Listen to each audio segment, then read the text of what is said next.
जलियांवाला बाग हत्याकांड भारतीय स्वतंत्रता संग्राम का एक काला अध्याय है, जिसने न केवल भारतीयों के दिलों में ब्रिटिश शासन के प्रति गहरा आक्रोश भरा, बल्कि विश्व मंच पर भी ब्रिटिश साम्राज्य की क्रूरता को उजागर किया। यह हृदय विदारक घटना 13 अप्रैल 1919 को बैसाखी के पर्व पर पंजाब के अमृतसर स्थित जलियांवाला बाग में घटी, जहां ब्रिगेडियर जनरल रेजिनाल्ड डायर के आदेश पर निहत्थे और शांतिपूर्ण लोगों पर अंधाधुंध गोलियां चलाई गईं।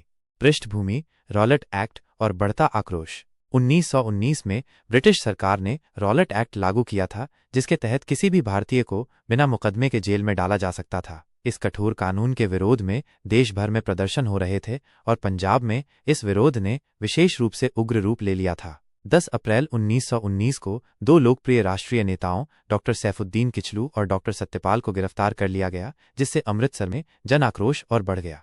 बैसाखी का दिन और अमृतसर की त्रासदी। 13 अप्रैल को बैसाखी का पर्व था, जो पंजाब में एक बड़ा उत्सव माना जाता है। हजारों लोग जलियांवाला बाग में एक शांतिपूर्ण सभा के लिए एकत्रित हुए थे। इस सभा का मुख्य उद्देश्य रॉलेट एक्ट का विरोध करना और गिरफ्तार नेताओं की रिहाई की मांग करना था।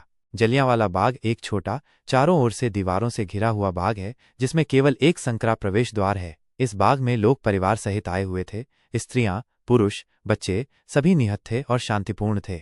जनरल डायर का आगमन और क्रूर आदेश।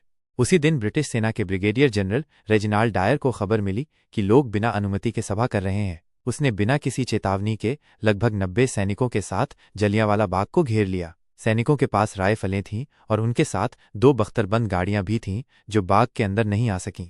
डायर ने कोई चेतावनी दिए बिना अपने सैनिकों को गोली चलाने का आदेश दिया। सैनिकों ने सीधे निहत्थे और मासूम लोगों पर गोलीबारी शुरू कर दी। ये गोलीबारी लगभग 10 मिनट तक चली। ब्रिटिश रिकॉर्ड के अनुसार 1650 राउंड गोलियां चलाई गईं, लेकिन भारतीयों के अनुसार गोलियों की संख्या इससे कहीं अधिक थी। जनसंहार की विभीषिका। इस क्रूर गोलीबारी में सैकड़ों लोग मारे गए। ब्रिटिश सरकार के अनुसार लगभग 379 लोग मारे गए और 1100 घायल हुए, लेकिन भारतीय नेताओं के अनुसार मृतकों की संख्या 1000 से भी अधिक थी। लोगों के पास भागने का कोई रास्ता नहीं था। एकमात्र द्वार पर सैनिक खड़े थे। कई लोग दीवारों से कूदकर भागने की कोशिश में मारे गए। बहुत से लोग एक कुएं में कूद गए ताकि गोलियों से बच सकें, लेकिन वो कुआं भी लाशों से भर गया। शवों की चीखती गवाही। घटना के बाद कई घंटों तक किसी को भी बाग में जाने की अनुमति नहीं दी गई। घायल लोग वहीं तड़पते रहे और उनके इलाज का कोई इंतजाम नहीं किया गया। बाग के चारों ओर सिर्फ मौत, चीखें और खून फैला हुआ था। अगली सुबह स्थानीय लोग जब अंदर पहुंचे तो वहां का मंजर रोंगटे खड़े कर देने वाला था। प्रतिक्रिया और प्रभाव। इस नरसंहार की खबर पूरे देश में आग की तरह फैली। महात्मा गांधी ने इसे ब्रिटिश सरकार की बर्बरता का चरम बताया और इसके विरोध में असहयोग आंदोलन की नींव रखी। रविंद्र